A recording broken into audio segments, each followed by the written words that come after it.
توجہ کریں. وہ شخص کہتا ہے وہ بی بی بولتی رہی اور جناب عمر ہنستے رہے, اور ان کی مسکراہٹ بھی میں سن رہا تھا. جب آپ بہت زیادہ مسکرائے نا تو وہ بھی مسکرانے لگی, زوجہ بھی مسکرانے لگی اور کہنے لگی اب کیا کہتے ہو؟ تو جناب عمر کہنے لگے کیا یہ رہا ہوں کہ اگر تیری بات ختم ہو گئی ہے تو میں جاؤں, اور اگر ہے تو میں کھڑا ہوتا ہوں, سنا لے کوئی اور بھی ہے تو. یہ بات کہہ کے باہر آئے نا جناب سیدنا عمر فاروق, تو وہ شخص کھڑا تھا. آپ نے فرمایا کیسے آئے ہو؟ کہنے لگا حضرت جی میری ایڈی اتنی ڈاڈی, میں تو آیا تھا اپنی بات کرنے, تو یہ تو لفظ زیادہ سخت ہے, وہ اتنی سخت نہیں ہے جتنی یہ ہے, ذرا قبیلہ سخت ہے, تو میں شکایت کرنے آیا تھا. تو یہ تو آپ کا معاملہ بھی اسی طرح کا. جناب عمر کا جو جواب ہے بڑا قیمتی ہے. آپ نے فرمایا میری بیوی میری ہر طرح کی خدمت کرتی. لفظوں کا حسن دیکھیں, ایسے نہیں کہ بیوی کوئی کام بھی نہ کرے اور مفت کی چڑھائی کرے, وہ بھی درست نہیں ہے. فرمایا میری بیوی میری ہر طرح کی خدمت کرتی ہے. میں گھر نہیں ہوتا تو میرے بستر کو پاک رکھتی ہے, کسی کی ضرورت نہیں میرے بستر کو دیکھ بھی جائے. میرے بچوں کو جب میں بستر پہ بلاتا ہوں آتی ہے, میرے بچوں کا خیال رکھتی ہے. میں باہر ہی رہتا ہوں گھر کے, لیکن گھر کی ذمہ داریاں ساری اس نے اپنے کندھوں پہ لے لی ہیں. فرمایا میرے مزاج میں جلال ہے, میں روز اونچا بولتا ہوں تو سنتی ہے. میری بیوی ہے نا, میں اس کا لباس ہوں, وہ میرا لباس ہے. کبھی کبھی وہ اونچا بولتی ہے تو میں بھی سن لیتا ہوں, بیوی جو میری ہے میری بیوی ہے نا. ایک جملہ میرے اعلیٰ حضرت کا ہے, اور اعلیٰ جملہ ہے, اگر آپ کی سمجھ میں آ گیا تو ٹھیک, ورنہ وضاحت ہو نہیں سکتی. جگہ ایسی ہے کہ وضاحت نہیں ہو سکتی. اعلیٰ حضرت فرماتے ہیں جب میاں بیوی ہوتے ہیں, اس رشتے میں کوئی ان کے پاس وہ کسی کے سامنے نہیں ہوتے. عجیب معاملہ ہے کہ جب جھگڑا کرتے ہیں تو ساری دنیا کو بتاتے ہیں, لڑائی کرتے ہیں تو ساری دنیا کو شامل کر لیتے ہیں. جب تو میاں بیوی تھا تو کوئی شامل نہیں تھا. فرمایا تو اس کا لباس ہے, وہ تیرا لباس ہے, تو اپنے جھگڑے میں بھی اب کسی کو شامل ہے. بہت مجبوری بان جائے تو قرآن نے حکم دیا ہے کہ دو ادھر سے لوگ بلاؤ, دو ادھر سے حکم بلاؤ, وہ بہت مجبوری, لیکن ہر بات کی شیئر کرنا. اب آخری بات سن لیں اس عنوان پر کہ گھر کیوں ٹوٹتا ہے.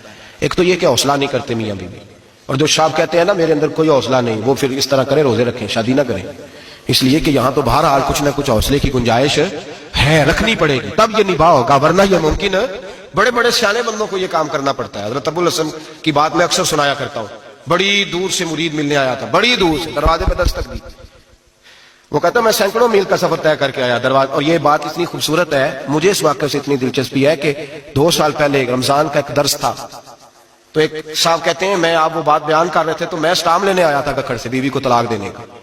تو آپ بات کر رہے تھے تو میں نے یہ بات سنی, تو بس میں نے سمجھا میری بات کر رہے ہیں. سارے مجھے کہتے تھے مان جا, میرا ساس سسر بھی منت کرتے تھے, میں نہیں مانتا تھا. آپ کی بات سن کے میں راضی ہو گیا اور میں اس کو لے آیا. حضرت ابو الحسن کہتے ہیں بیوی ذرا مزاج کی سخت تھی, کردار کی بڑی عمدہ, پر لفظوں کی ترش تھی, تلخ جملے بولتی تھی. تو مرید ملنے آیا بڑی دور سے, بستا دروازے پہ دستک دی. کون ہے؟ کہا میں حضرت کا عقیدت مندوں ملنے آیا ہوں. تو اس نے کہا کہ وہ کسی جنگل میں اللہ اللہ کر رہا ہوگا, تو بھی ویلا ہی ہے جس طرح وہ ویلا ہے, فارغ ہے بالکل, تو بھی اسی کی طرح کا. کہیں جنگل میں ہوگا وہ ہو کرتا, جا تو بھی بیٹھ جا پاس جا کے. سارے فارغ اسی کے پاس بیٹھے رہتے ہیں. حضرت ابو, اور یہ کون ہے؟ محمود غزنوی کے پیر ہے. محمود غزنوی کو کرتا دیا, کہا مشکل پڑ جائے تو میرے کرتے کے وسیلے سے دعا کرنا, اللہ حل کر دے گا. محمود غزنوی کہتا ہے سومناتھ کے مندر نہیں فتح ہوتے تھے, جب میں تھک گیا حملے کر کے تو میں نے اپنے پیر کا کرتا سامنے رکھ کے دعا مانگی, فتح ہو گئی. رات کو حضرت ابو الحسن خواب میں ملے, فرمایا تو نے قیمت نہیں ڈالی میرے کرتے کی, بس فتح مانگی. کہا حضور پھر؟ فرمایا میرا کرتا رکھ کے کہنا تھا یا اللہ سارے ہندوؤں کو مسلمان کر دے, اللہ نے مسلمان کر دینا. اتنا بڑا شخص, اور گھر میں آل کے دستک دی. تو بی بی کہتی ہے کون ہے؟ کہا ملنے آیا تھا. تو بھی فارغ ہے؟ اس نے کہا جی میں تو بڑی دور سے آیا ہوں. نے کہا وہ جنگل میں ہوگا, کہا ہو کر رہا ہوگا, تو بھی جا اس کے پاس, کرو جو دل میں آتا ہے. تو کہتے ہیں میں نے کہا کچھ بھی نہیں بیچارہ, جس کا گھر ہی حال کوئی نہیں, تو کچھ بھی نہیں ہے, کوئی شے نہیں, چھوڑو, لیکن اب آیا ہوں بڑی دور سے تو ملنا تو پڑے گا. کہتے میں نے جنگل کی طرف منہ کیا, شام ہو رہی تھی تو حضرت گھوڑے پہ بیٹھے ہوئے, شیر پہ بیٹھے ہوئے, شیر پہ بیٹھے آ رہے. پھر میرے دل میں خیال آیا کہ بیوی رام ہوتی نہیں اور شیر کو لگام ڈالی ہوئی ہے.